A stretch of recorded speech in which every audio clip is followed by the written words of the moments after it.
Buenas, mi nombre es Génesis Castillo, estudiante de la Universidad Bicentenaria de Aragua y curso el noveno trimestre. A continuación les voy a hablar sobre el procedimiento cautelar, o también conocido como las medidas preventivas, que son providencias emanadas judicialmente a petición de partes o de oficio, por medio de las cuales se efectúa la prevención o aseguramiento procesal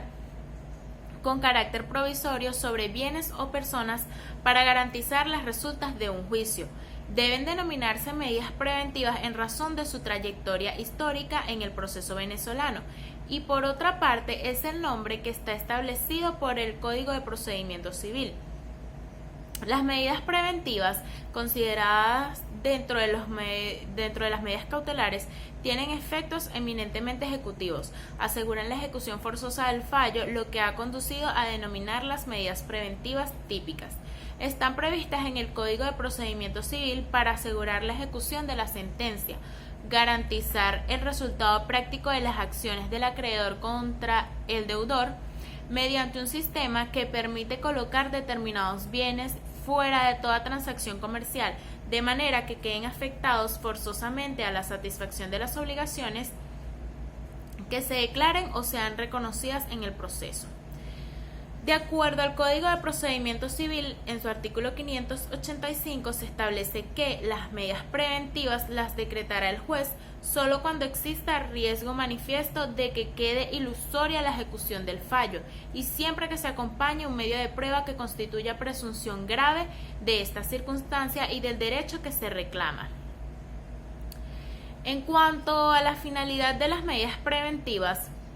se tiene por objeto evitar que se llegue a burlar el derecho de la parte, bien porque al fin del juicio haya de encontrarse con que no existan bienes sobre qué hacer efectivo su derecho por manejo de su contrario, o bien porque se le pongan estorbos indebidos a su procedimiento judicial para fines incorrectos. Las clases de medidas preventivas. En primer lugar, se tiene el embargo de bienes muebles, considerado como una medida cautelar adoptada por la autoridad judicial para asegurar el resultado de un proceso y que recae sobre determinados bienes cuya disponibilidad se impide. El embargo es la retención, secuestro o prohibición que dispone de ciertos bienes sujetos a responder eventualmente de una deuda u obligación.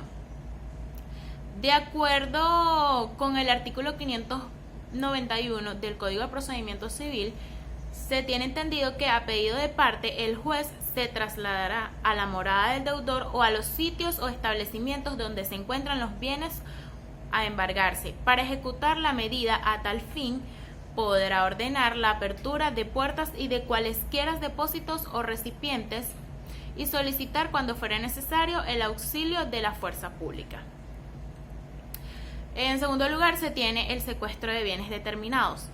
Este es el secuestro del depósito de bienes muebles o inmuebles, materia de un litigio que en manos de terceros y para fines preventivos y de conservación hacen los interesados o decreta el tribunal. De esta manera se decretará el secuestro de la cosa mueble sobre la cual verse la demanda cuando no tenga responsabilidad del demandado o se tema con fundamento que éste la oculte, enajene o deteriore. De la cosa litigiosa cuando sea dudosa su posesión, de los bienes de la comunidad conyugal en su defecto del cónyuge administrador que sean suficientes para cubrir aquellos cuando el cónyuge administrador malgaste los bienes. De la cosa que el demandado haya comprado y esté gozando sin haber pagado su precio, de la cosa litigiosa cuando dictada la sentencia definitiva contra el poseedor de ella, éste apelare sin dar fianza para responder de la misma cosa y sus frutos aunque sea inmueble. En tercer lugar, se tiene la prohibición de enajenar y gravar bienes inmuebles. Esta medida no afecta ni perturba de manera inmediata al afectado, constituye una limitación al derecho de propiedad y por lo tanto su interpretación debe ser siempre restrictiva y no puede aplicarse de manera analógica. El artículo 600 del Código de Procedimiento Civil establece que, acordada la prohibición de enajenar y grabar, el tribunal, sin pérdida de tiempo, oficiará al registrador del lugar donde esté situado el inmueble o los inmuebles, para que no protocolice ningún documento en que de alguna manera se pretenda enajenarlos o grabarlos, insertando en su oficio los datos sobre situación y linderos que constaren en la petición. Se considerarán radicalmente nulas y sin efecto la enajenación o el gravamen que se hubieren protocolizado después de decretada y comunicada al registrador la prohibición de enajenar y grabar. El registrador será responsable de los daños y perjuicios que ocasiona la protocolización. Por último, se tienen las innominadas o medidas cautelares atípicas, que son las providencias cautelares que acordará el juez cuando hubiere fundado temor de que una de las partes pueda causar a una lesión patrimonial grave o de difícil reparación,